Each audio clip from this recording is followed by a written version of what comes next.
Ladies and gentlemen, good day and welcome to the Centum Electronics Q3 FY24 earning conference call hosted by PhillipCapital India Private Limited. As a reminder, all participants' lines will be in the listen-only mode and there will be an opportunity for you to ask questions after the presentation concludes. Should you need assistance during the conference call, please signal an operator by pressing star, then 0 on your touchtone phone. Please note that this conference is being recorded. I would like to mention a short cautionary statement. Some of the statements made in today's conference call may be forward-looking in nature. Such forward-looking statements are subject to risk and uncertainties, which could cause actual results to differ from those anticipated. Such statements are based on management beliefs as well as assumptions made by and information currently available to the management. Audiences are cautioned not to place undue reliance on these forward-looking statements in making any investment decisions. The purpose of today's earnings conference call is purely to educate and bring awareness about the company's fundamental business and financial quarter under review. I now hand the conference over to Mr. Bhavani Kumawat from PhillipCapital India Private Limited. Thank you and over to you, sir. Thank you, Manuja. Good morning, everyone. On behalf of PhillipCapital India Private Limited, I welcome you all to Centum Electronics Limited Q3 FY24 earnings conference call. Today, we have with us management represented by Mr. Nikhil Malavarappu, Executive Director, and Mr. K.S. Desikan, Chief Financial Officer. Without taking much of your time, I will now hand over the floor to the management for their opening remarks, post which will open up for Q&A. Thank you and over to you, Nikhil sir. Thank you. Good morning, everyone, and thank you to PhillipCapital and Mr. Bhavani Kumawat for hosting this Q3 FY24 Concall for Centum Electronics.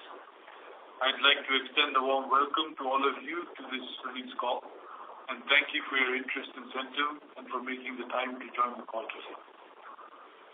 As a quick reminder for those of you who may be attending for the first time, Centum as a company is focused on the ESDM electronic system design manufacturing segment and offers 3 service lines: EMS or electronic manufacturing services, build-to-spec BTS, which is a turnkey end-to-end service designed to mass production, and third is engineering R&D services. Coming to our results, on a standalone basis, before that, our standalone business itself is comprised of the EMS business and the BTS business for defense and space customers. And our subsidiary, which operations in Europe and Canada, is primarily focused on engineering services and some BTS work for customers in the railway and defense. Nikhil sir, your audio is not that clear. Can you move the device nearby you? Sure.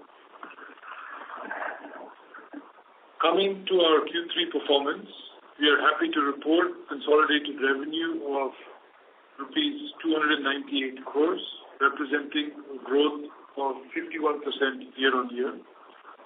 This is due to increased revenue in all the divisions.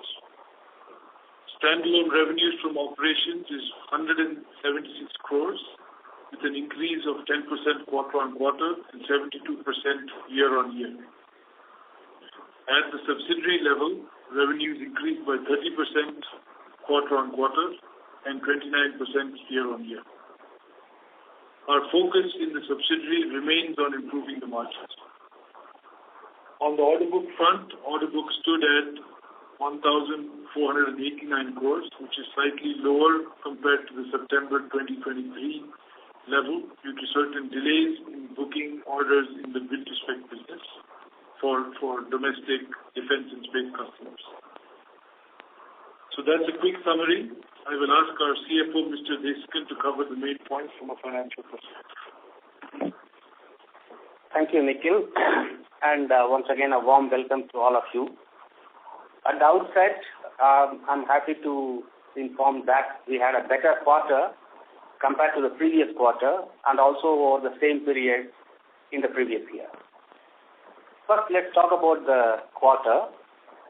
At a consolidated level, the revenue from operation is 298 crores, which increased on a Q-on-Q basis by 20% and 51% on year-on-year basis. The EBITDA for the quarter is about 29 crores, which increased by 67% against the previous quarter of rupees 6 crores. Now going to the standalone for the quarter, the revenue from operations for the quarter was INR 176 crores with an increase of 10% quarter-on-quarter and 72% year-on-year. The standalone EBITDA for the quarter was about 22 crores, which is an increase of 6% as against 5.5 crores the last year same time. The PBT for the quarter is 15 crores, which is significantly higher compared to the year-on-year and quarter-on-quarter. Now, let's look at the 9-month numbers. For the 9 months ended, the consolidated revenues reported are about 794 crores, which is a growth of about 31% year-on-year basis. And EBITDA was around 68 crores rupees, which is almost 2.5 times as compared to the last year's same period. EBITDA margin stood at 8.5% with an increase of 424 basis points. Net profit is at 4 crores and the working capital remained more or less flat at 137 days. The debt reduced by about 12 crores from the previous quarter, mainly in the subsidiary. So I'll stop here just quickly about the numbers and the financial performance of the company. Now, probably you can open the floor for question and answer. Thank you. Thank you very much. We will now begin the question and answer session. Anyone who wishes to ask a question may press star and 1 on their touchtone telephone. If you wish to remove yourself from the question queue, you may press star and 2. Participants are requested to use handsets while asking a question. Ladies and gentlemen, we will wait for a moment while the question queue assembles.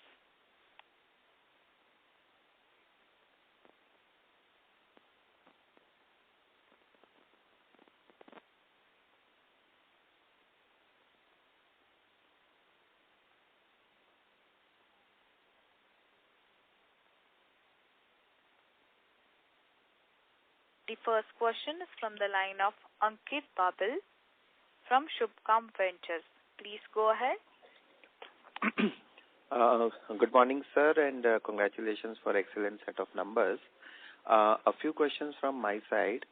So the orders in the BTP segment are getting delayed since last couple of quarters now.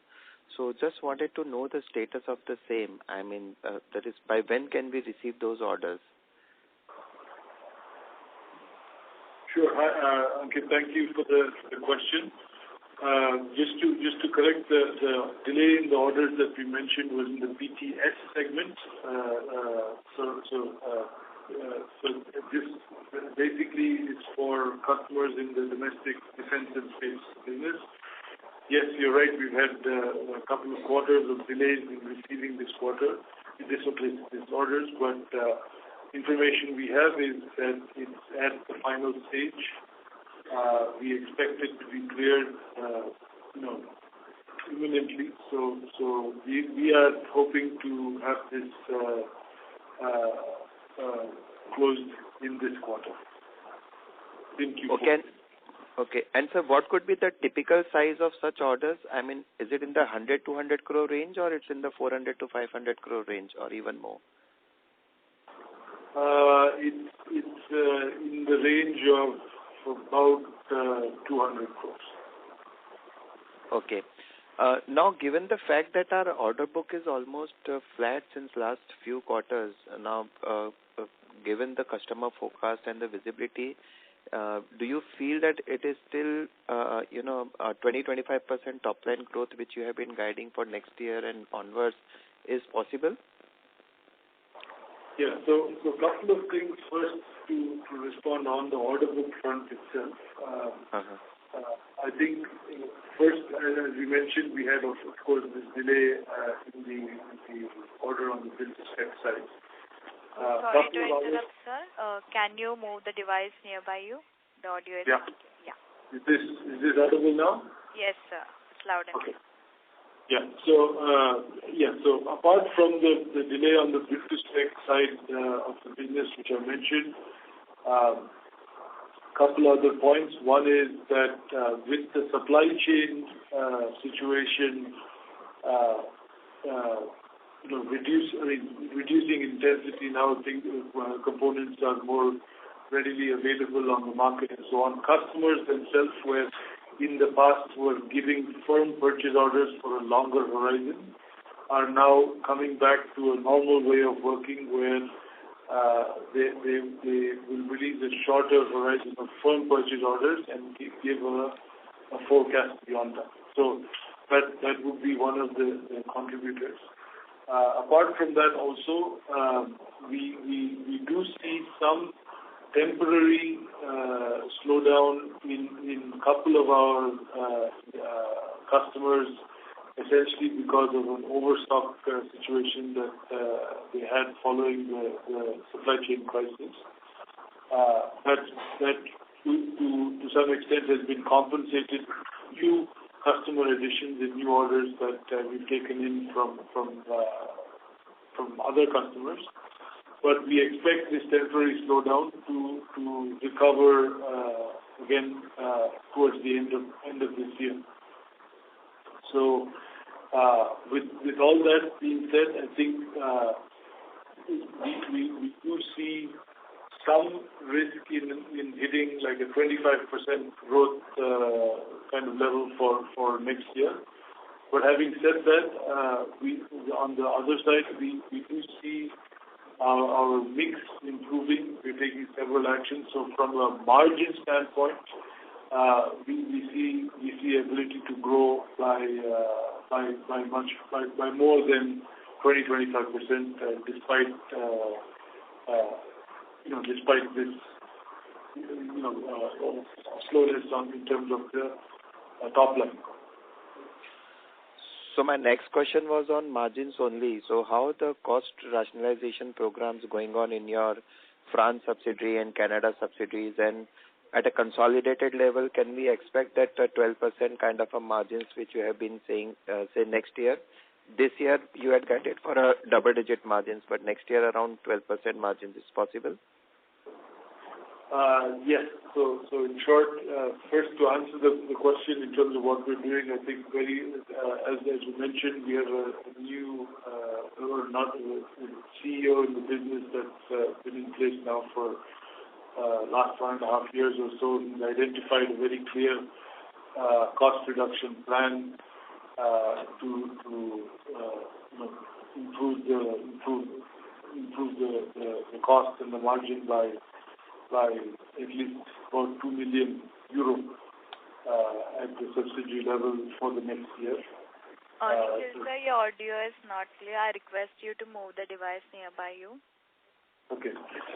So I was just saying the progress on the cost reduction plans are moving.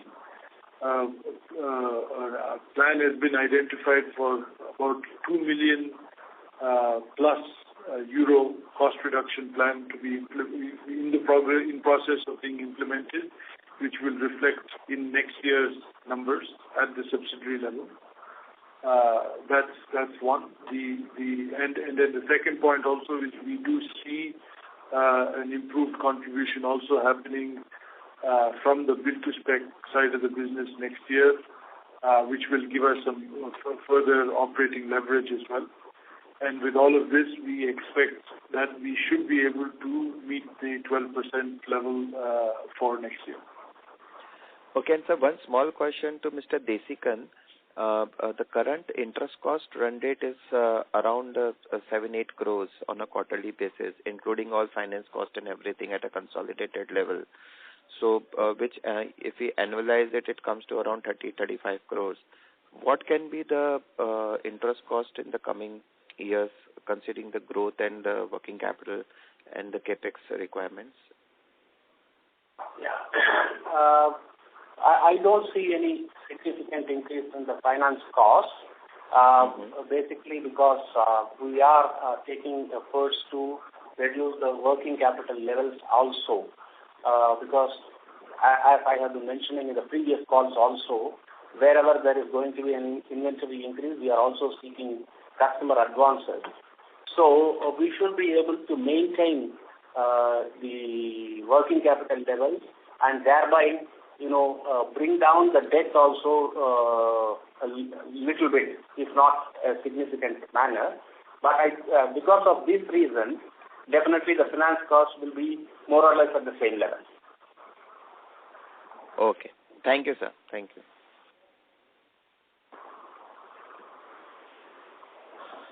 Thank you very much.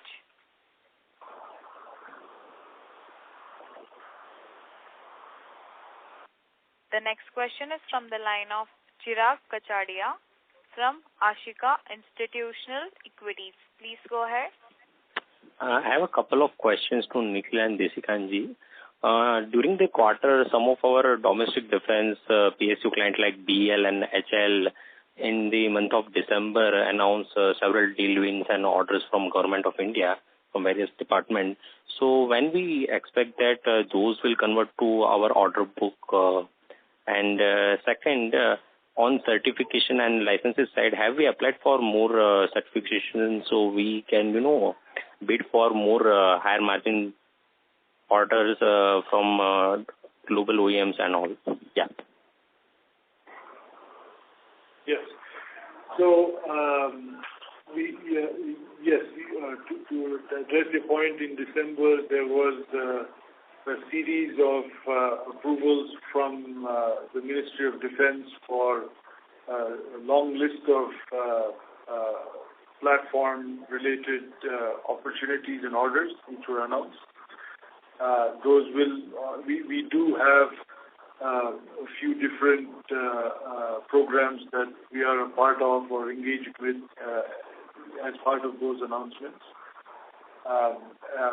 We expect this for it to convert into orders to take probably at least 12 months or so, because it has to be converted into first orders on the public sector units themselves and then go through the RFQ process for vendors. So this will be at least a 12-month process, knowing the timelines of Government of India.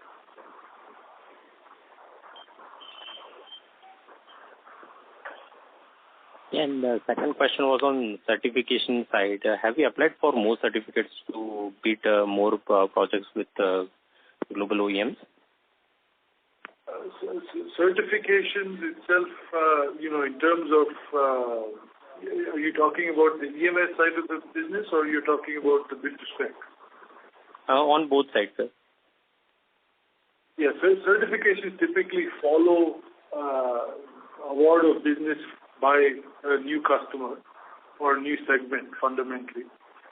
So what we are seeing essentially is that in terms of our pipeline of new customers, we have a very healthy pipeline coming from multiple sectors, both from automotive and on the defense side of the business as well. We have the necessary requisite certifications in place to be able to address those new opportunities. Pipeline remains strong, basically. And on aerospace side, due to this emission norm changes and many private aircraft and airlines announce, upgrading their fleet and all. So how are we looking that opportunity for our defense and aerospace vertical? Sorry, can you repeat that question? Due to emission norms change and world over, many airlines upgrading their fleet of private carriers. So how are we looking that as an opportunity for our defense and aerospace vertical? Got it. Yeah, so this is clearly a very important theme, of course, in the defense and aerospace vertical, but broadly in other segments as well. But to tell you specifically about the kind of opportunities we are working on, we have a ongoing program in the engineering services side of our business where we're engaged with Airbus as the OEM on their future aircraft, which is going to be zero emission aircraft basically. So we are working on this program with Airbus and continue to look at increasing our engagement and contribution on this program. Thank you. All the best. Yeah, thank you. Thank you very much. A reminder to all the participants, you may press star and 1 to ask a question. Thank you. The next question is from the line of Karan from Nivesha Investment Advisors. Please go ahead. Yeah, am I audible? Yes, sir. Yeah, thanks for the opportunity and congratulations to the team for excellent set of numbers. I have a question on the broader level, like are you facing any issues related to the delay in orders, related to the raw material sourcing or exporting the orders with the Red Sea or the ongoing Israel war? Sorry, so the line was a little bit muffled. If I understood the question correctly, it was regarding opportunities in terms of orders or anything as a result of the war in Israel, correct? No, I'm asking that are we facing any issue related to the import of raw materials or export of our finished goods due to the Red Sea issue or the ongoing Israel war, like delay in orders or increase in freight cost? Understood. Yeah, we are not seeing fundamentally any direct impact as a result of the war, either on logistics or supply chain related matters. So this is not something that we are experiencing today as an impact right now. We do see some opportunities as a result of increased spending happening there with some of our customers that we are engaged with. But this again will take some time to come into effect. But right now, in the current quarter and so on, we have not seen any impact as a result. Okay, and also, like, are we facing any issue related to the demand or trade receivables on the export side? Because we are hearing that some of the clean tech companies in the US are highlighting delay in execution of orders or something. If you could, spread some light on the same. No, we don't see any delay or challenges in realizing the export receivables. It's all going smooth. We don't see any issues. Yeah, like I said, there's no issue on the receivable side. Where I did mention is some of our customers on the industrial side. We have seen a temporary slowdown in the demand as a result of overstock, but as mentioned again, we expect that to recover towards the end of the year. Okay, and also just want to confirm, like, would it be safe to assume that we would be growing at revenue growth of around 20% that has been guided earlier, and the EBITDA margin in the range of 11-12% for the next year, like FY25? What we have spoken about is more on a medium-term basis. As I mentioned, when we gave a guidance of 20% plus, we are talking really at a medium-term basis. We don't want to give every quarterly or yearly type of guidance. So that's just one point. as I said, for next year, we do see ability to grow. There are some risks that we are seeing with some of the temporary delays or push out of some of the orders by our customers as a result of this overstock situation. But over the medium term, we don't see this as a risk. The pipeline continues to remain strong, both with our existing customers as well as new customers in terms of new opportunities that we are bidding on. So the outlook still, I think on a medium-term basis, we are quite confident that we will be able to continue to grow at a healthy rate. Okay, that's great to hear.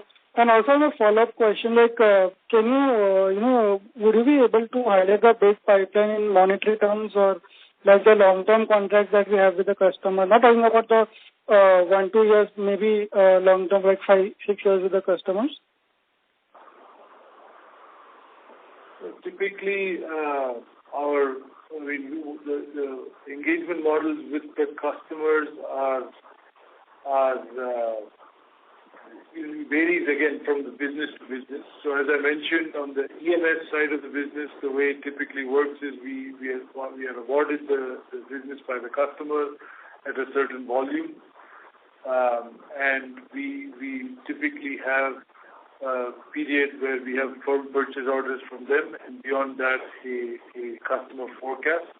And this can vary from a 12 to 18 month or 24 month kind of horizon. Where I'm talking about the forecast, basically.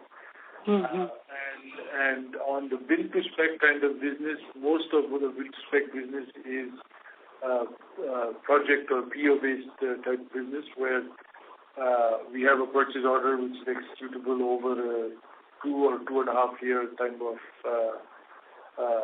horizon. And finally, on the engineering side of the business, again, here they vary depending on the engagement model. There may be fixed price contracts. There are service centers or delivery center models where you may have typically a slightly longer horizon of maybe 6 months or so. And then you have time and material kind of programs where, again, the purchase orders are shorter in nature, but these are typically recurring business, and we continue to work with them over a longer while. So that's 5-6 year type of long-term contracts are unique. I would say it's more in the kind of maybe build to spec kind of projects. Where we work with very specific customers on this type of forecast. Correct. One last question, if I may. So the revenue contribution from the industrial segment has increased from, if you compare 9-month basis this year as compared to the last year. So you could, if you could highlight the major drivers of such growth in the industrial segment, like which pockets are, contributing to the good set of numbers in this segment? Yeah.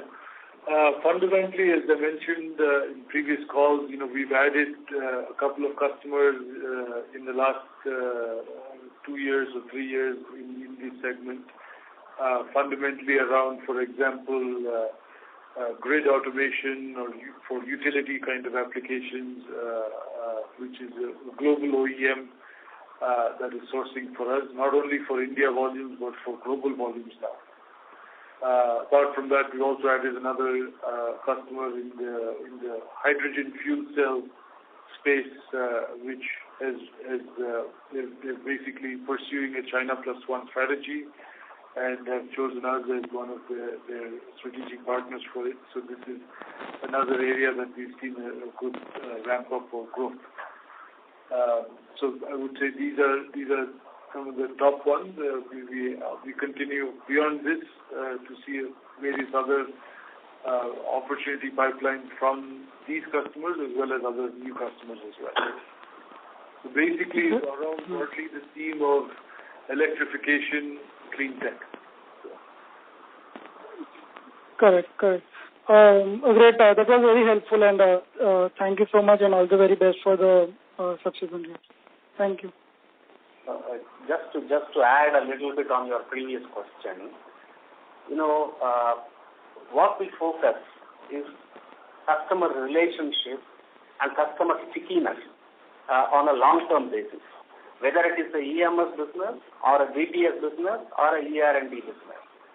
What happens is, in business like EMS, where the customer has a longer visibility for 12 to 15 months, they will be able to give us firm orders plus the forecast.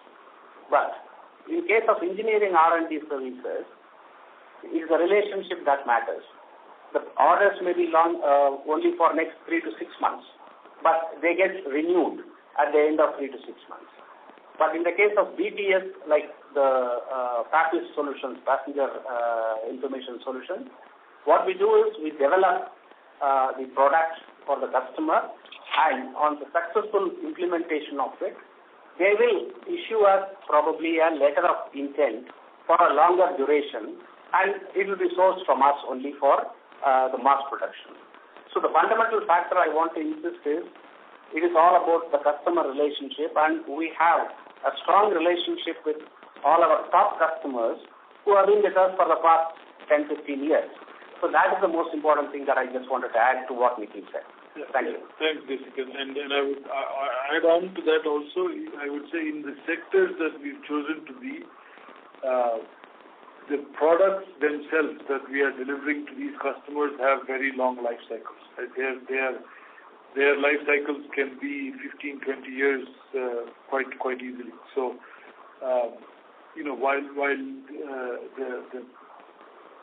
while the firm purchase order or forecast may be for a 12 to 18 month period, the business itself, including the product deliveries, happen for a very, very long time. Thank you. Correct. Yeah. Thank you so much. Thank you very much. A reminder to all the participants, you may press star and 1 to ask a question.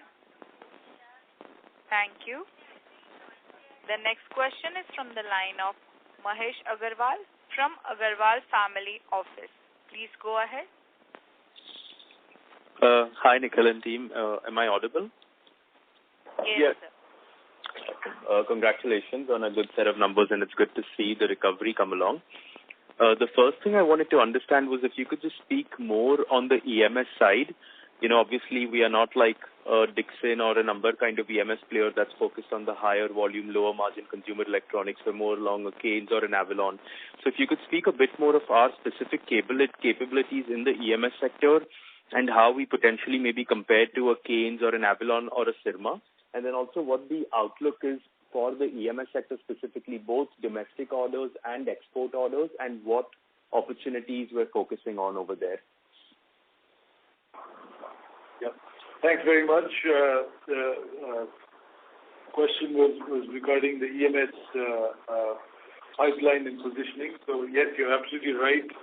The kind of segments that we are targeting are basically around aerospace defense, industrial, mobility, and medical. Right. So these are fundamentally the areas that we are in.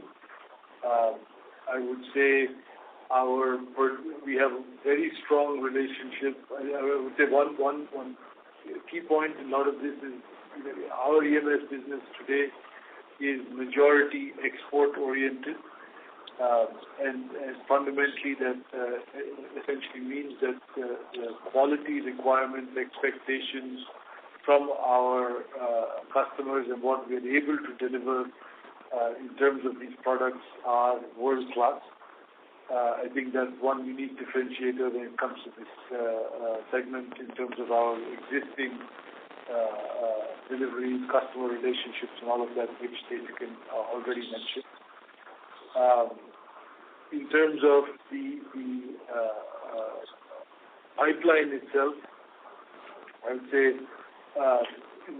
multiple different things. I think with our defense, starting with defense and aerospace, which is a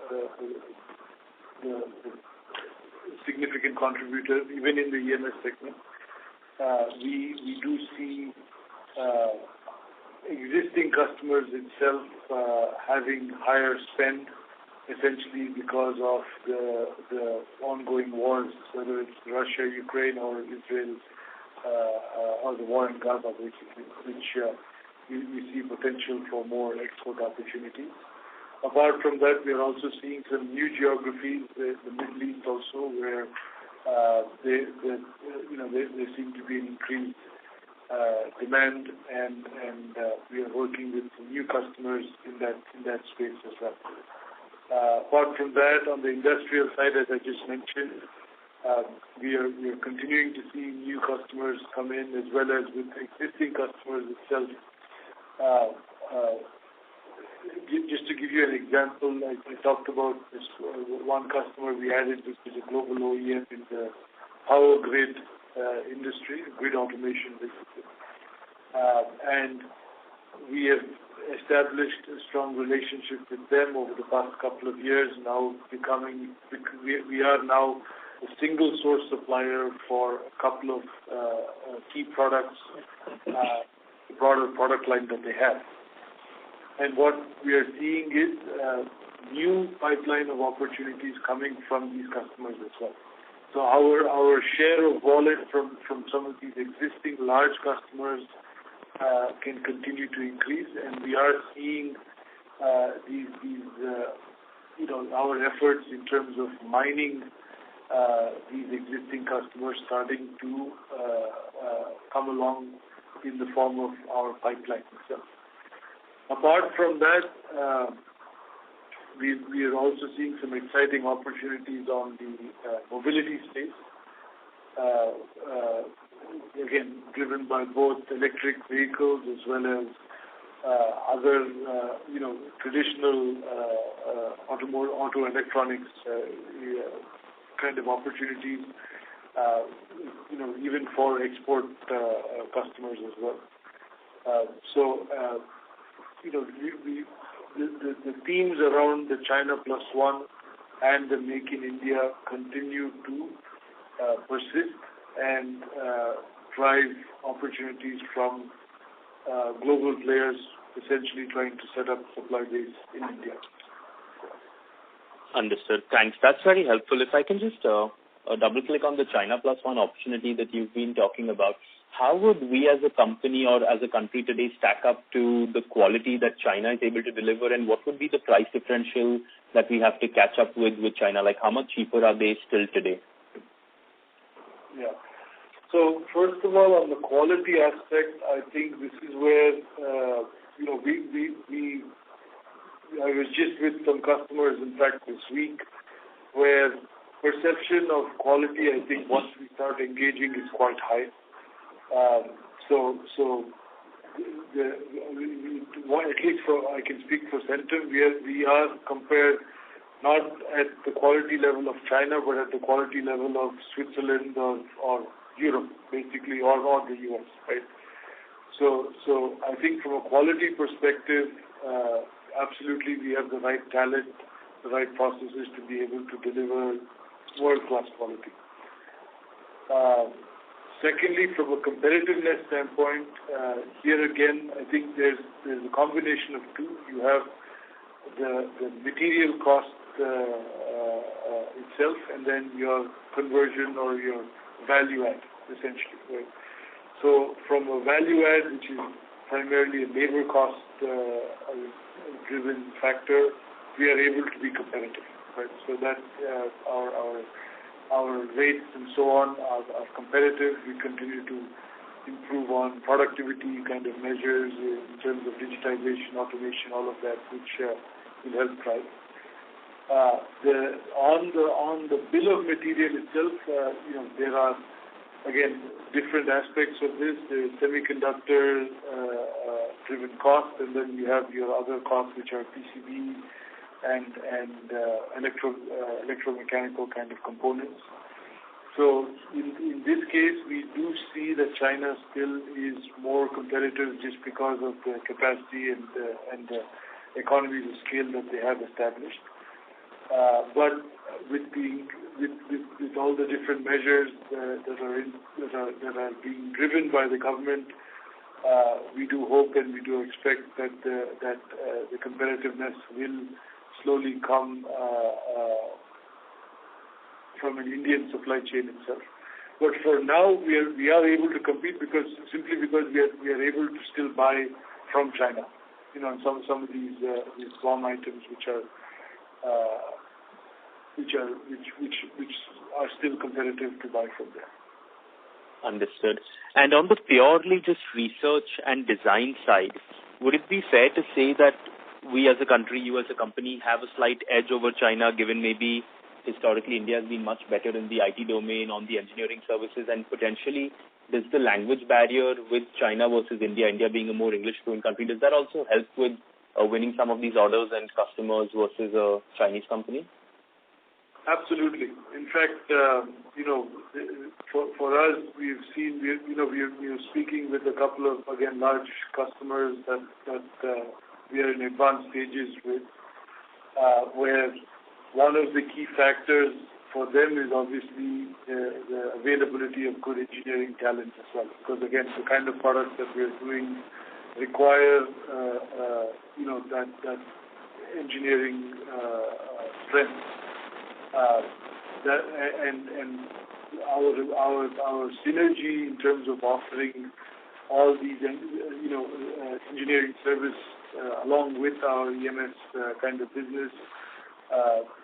Just to give you an example, there are certain products where when a product is transferred from an existing supplier to us, we are not only just manufacturing the same product, but we are also able to offer the customer value-added service in terms of, managing obsolescence of components by redesigning the product for them, or perhaps upgrading the performance of a power supply unit that goes into the broad, bigger box build that we are supplying to them.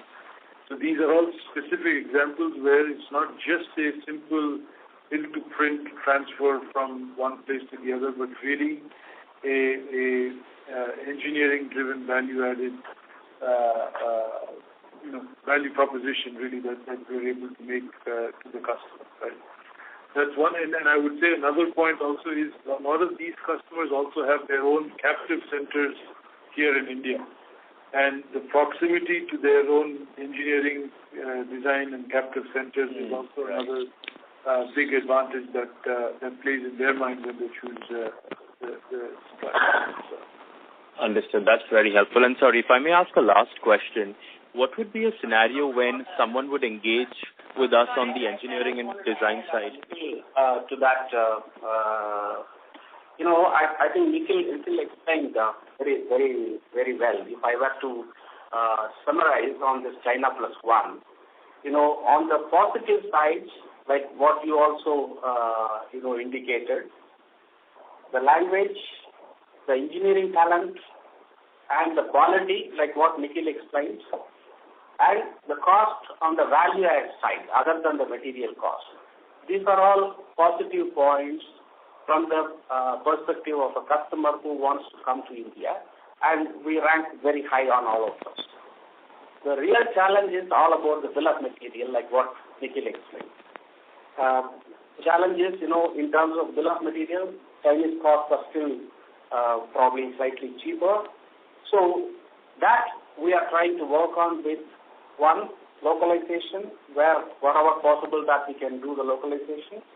And the local ecosystem is still developing. And the second is like what he mentioned, the redesign engineering services by which you improve the bill of material.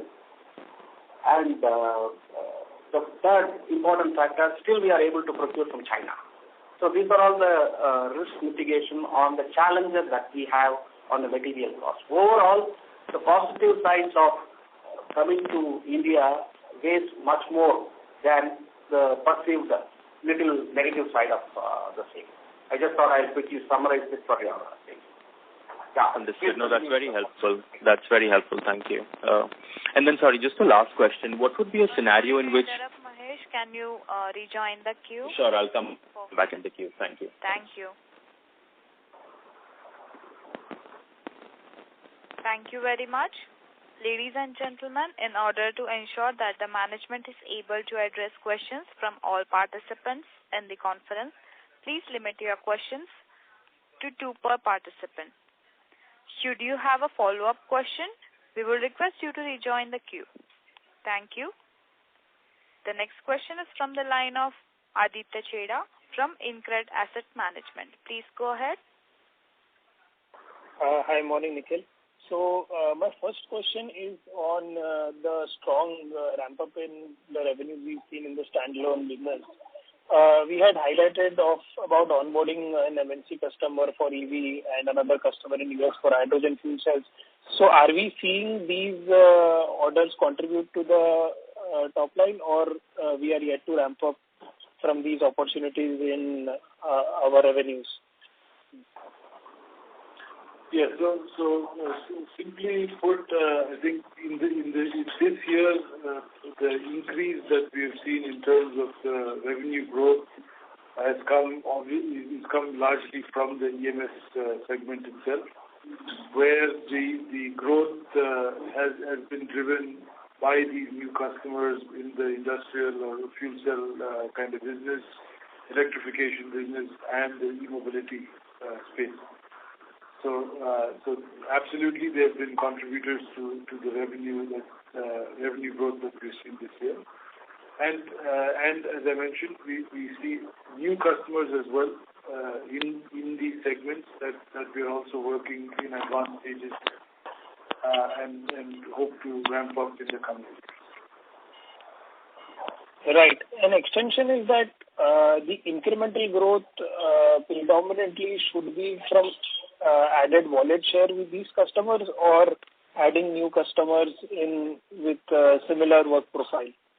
And second, on the manufacturing capability side, you would have already started delivering these orders. So do you see scope of adding some manufacturing capability in anticipation of incremental orders for these orders? Yeah, these are my questions. Thanks. So the first question with regard to wallet share and new customers, I think clearly at this stage we are seeing both as very good and strong opportunities for growth. So having said that, we're not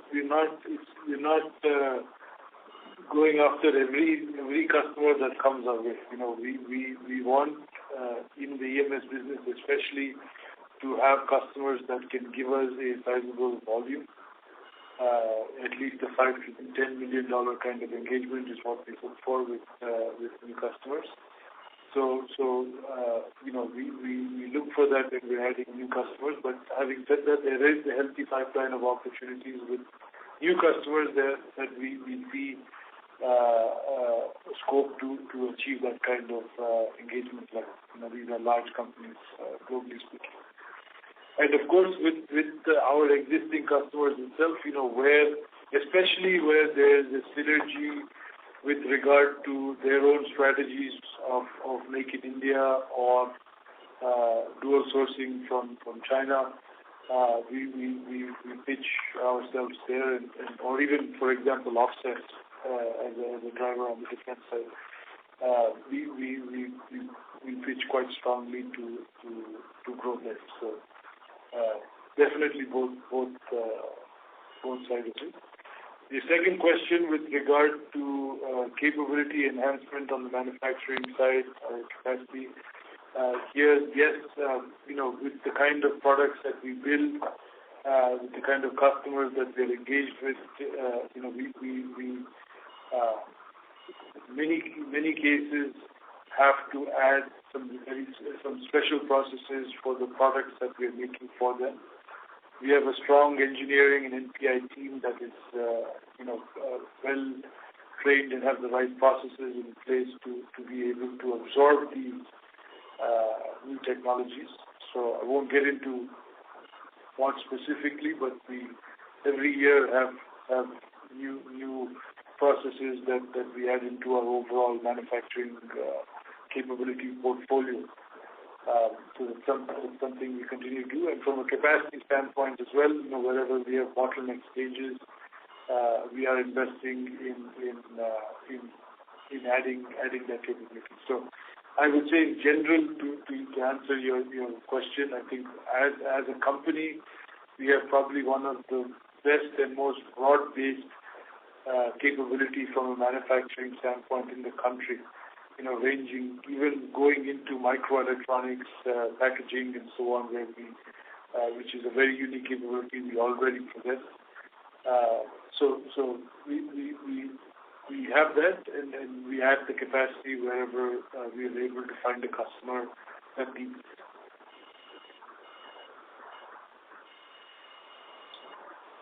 Great. That's it from mine. Thank you. Thank you very much. The next question is from the line of Chirag Kacharia from Ashika Institutional Equities. Please go ahead. Yeah. Thanks for the opportunity again. I have one follow-up question with respect to that Indra MOU. Which other players also bid for the same project? If you can highlight a name, then yeah. Yeah, I mean these are limited tenders and so on. I mean you would imagine who the other typical players in this kind of business are in terms of radars and so on. So you have Astra Microwave. You have other large OEMs like L&T and so on that have participated. So we will continue to watch for how this evolves. And any other similar opportunity in pipeline which we can expect, like going forward in the year, we may announce something on big site? Yeah, we are obviously following various opportunities, broadly in the electronic warfare, radar, and space domains. So we continue to follow those. I don't want to comment too much about it because obviously the timelines associated with the procurement processes are unpredictable. Absolutely. So we're following them closely. There are significant opportunities. Timelines are still a little bit uncertain. Okay, thank you. Thank you very much. The next question is from the line of Mehul Panjwani from 40 Cents. Please go ahead. Hello, sir. Thank you so much for the opportunity. I have a very basic question because I am new to our company. I just want to understand structurally how the organization has moved because, we have been in existence for 25 years. And all these China plus one plus the EV opportunity, all these are, I would say that these are last 5 years development. So what is it that, how have we progressed over the last 25 years and how we have found our niche and how we have moved from, how have we moved into different segments like, EMS, BTS and others. And second question is on that, during the other question you mentioned that we have a very strong relationship with our customers. So I just want to understand the geographical spread of the customer. Is it in North America or also in Europe? So these are my two basic questions. Thank you. It can be a very long answer to talk about our 30-year history. Actually, this year we turned 30. Congratulations. It's really been a long and good story for us. The company started as a single product, single customer, single geography kind of story when it was founded back in '94. But over time, the strategy that's been pursued for the development of the company has been really to diversify that in different ways. Right from the early days, geographically speaking, we started to export, and that's been one of the reasons of ways by which we were able to develop very strong relationships with these global customers, right from that have been long-standing customers for us.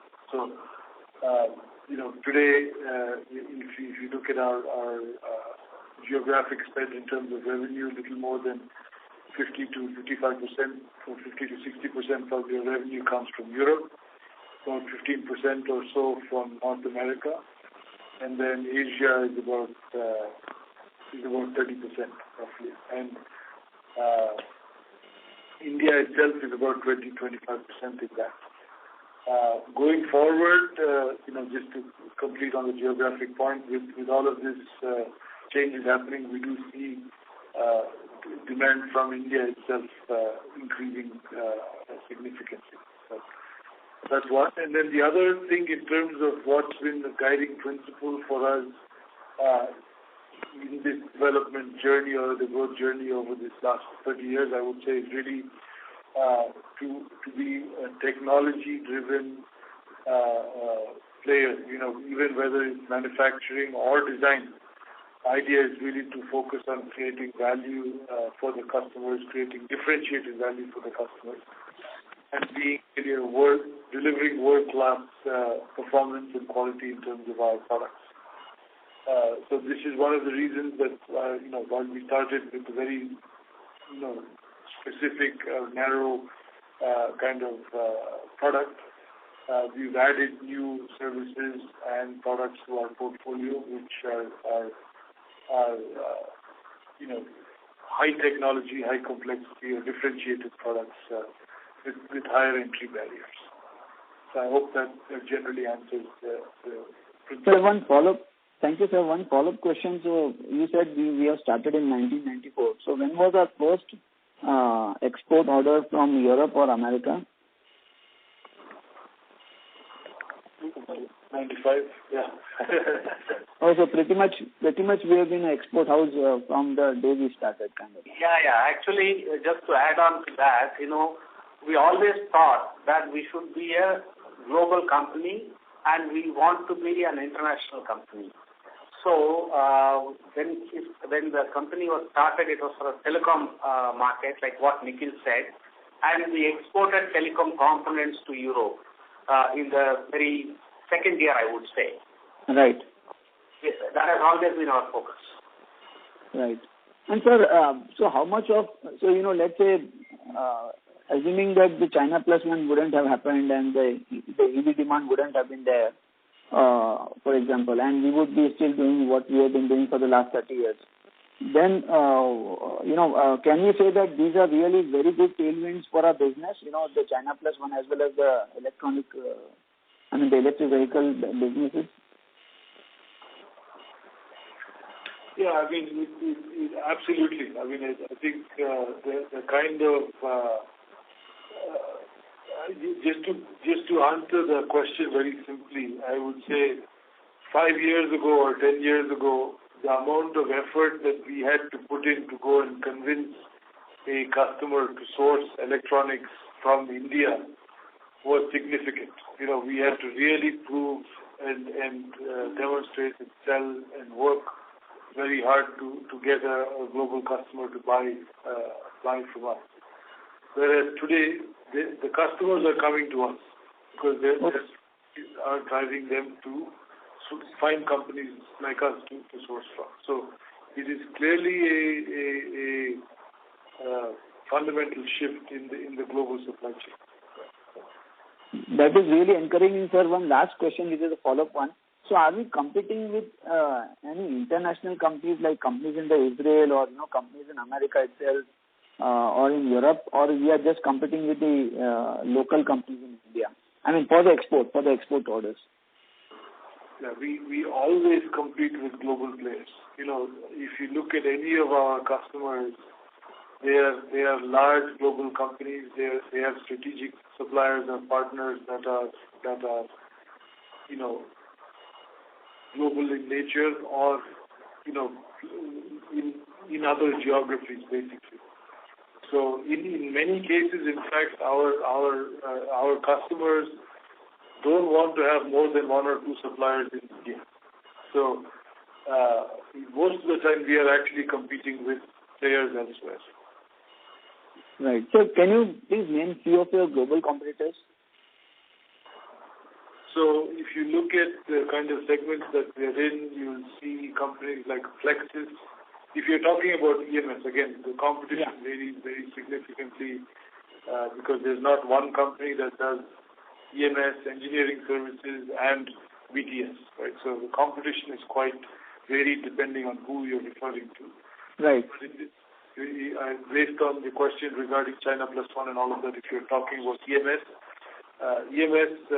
just to say a few competitors, it is companies like Flexis or in certain cases Canmina also, which has a presence in India, or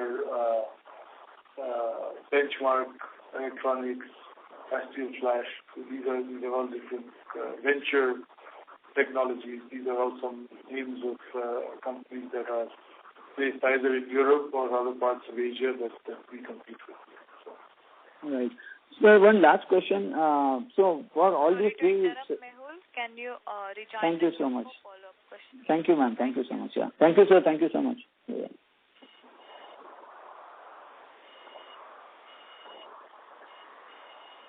Thank you very much. The next question is from the line of Nimish Gupta from Nimish Gupta and Company. I request all the participants to limit their questions for one per participant. Please go ahead, Nimish Gupta. Good morning, sir, and congratulations for a great set of numbers. My voice is audible? Yes. Okay. So, sir, I have two basic questions, sir. First is regarding our order book. So, sir, there is a flattening kind of order book from last couple of quarters. So, I just want to understand, earlier we have given a guidance that there will be a 25% CAGR increase year over year in the order book. So, by year-end, can we see a 25% kind of increase in order book in current year and by the next year?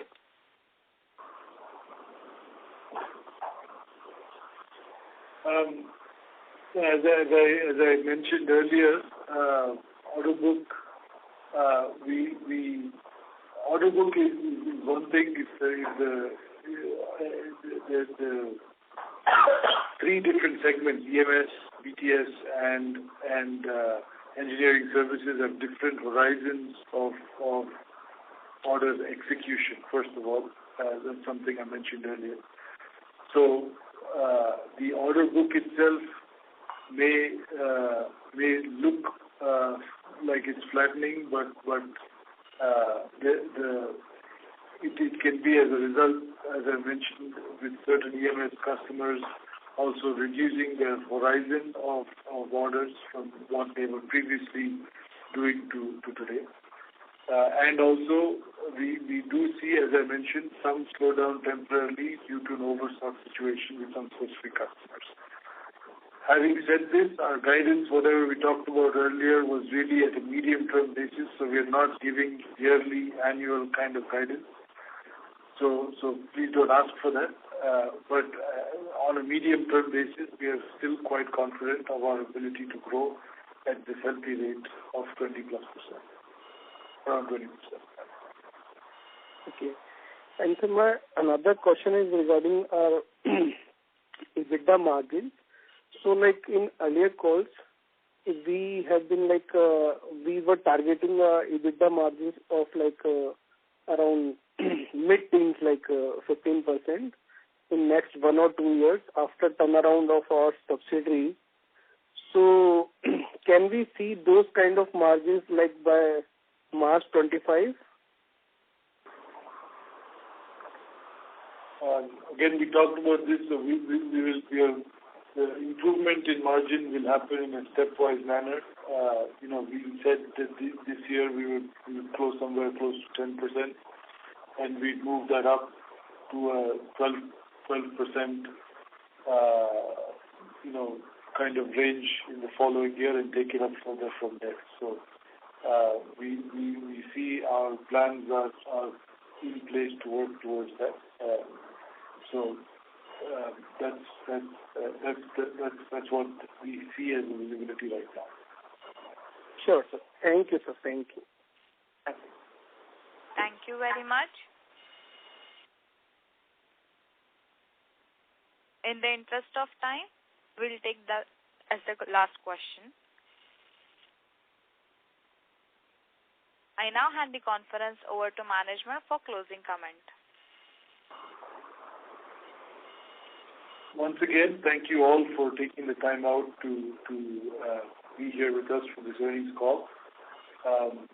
As you mentioned, we continue to see a strong pipeline of opportunities. The broad themes of Make in India, whether it's in defense or in other sectors, as well as the China Plus One strategy, continue to persist.